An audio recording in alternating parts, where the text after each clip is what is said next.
Hello guys, তোমরা সবাই কেমন আছো? আশা করছি খুব ভালো আছো। এই গরমে আমিও খুব ভালো আছি। তো চলো, আজকে তোমাদের সামনে আজকে একটা জিনিস নিয়ে এসেছি। জিনিসটা কি তোমাদেরকে আগে বলি।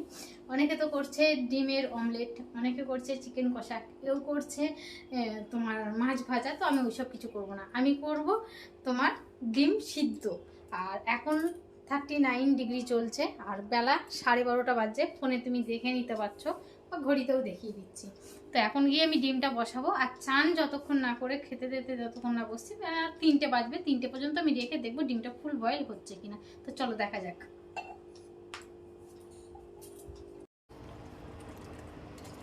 তো জলটা অলরেডি গরম জল বালতিতে বসিয়ে রেখেছিলাম, জলটা গরম নিলাম। আর এখানে দাঁড়ানো যাচ্ছে না, ছাদে প্রচুর হিট। একটু সেদ্ধ, এখানে একটা ডিম দিয়ে দিলাম সিদ্ধ হওয়ার জন্য। তো দেখে নাও, এবার যতক্ষণ না চান দান হবে আমি ততক্ষণ এই ডিমটা রেখে দেবো। তো চলো,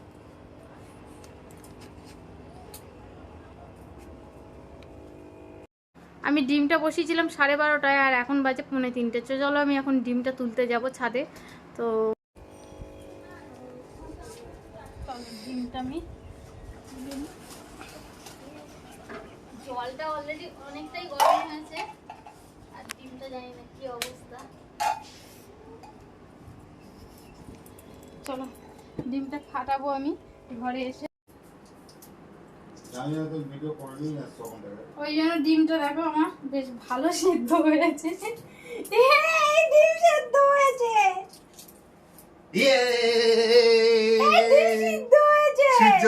সূর্য মামা কালকে 50 ডিগ্রি দিও, আমার তাহলে গ্যাস গুলো বেঁচে যাবে। তো ডিম আমার সেদ্ধ হয়েছে, ছাদেই রান্না হবে, ভালোই সেদ্ধ হয়েছে। দেখো ডিমটা পুরো বয়েল হয়ে গেছে। ছাদে হবে কালকে মানে চিকেন রান্না।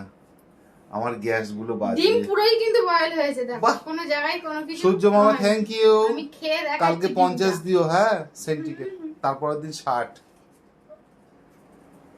তো টাটা।